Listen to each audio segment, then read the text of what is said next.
Bà có một viên cười trong giờ cây chạch anh tích mà tục chào chơi plom hôi ói giờ cây chạch anh tích cho bà khăn nó đo giờ khổ miêu liêng plom cho nhỉ ôi tập trôm tờ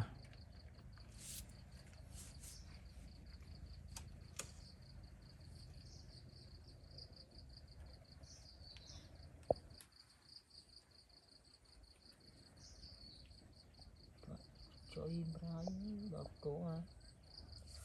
chưa bao với mỏ cho tí vậy hơi tí mà nó đòn chành trong chành ấy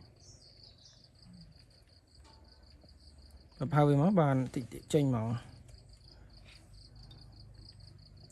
ô đây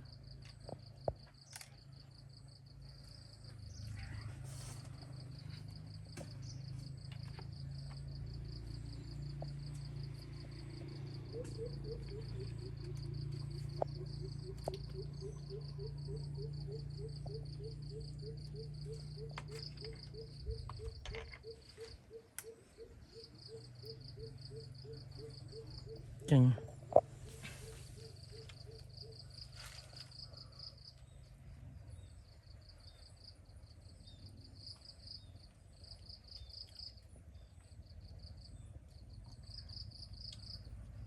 còn lưu đó mất ra đấy rồi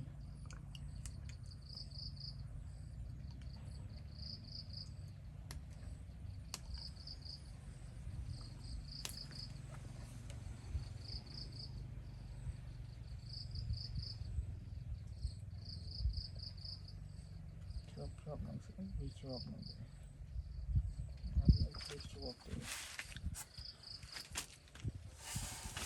chụp chụp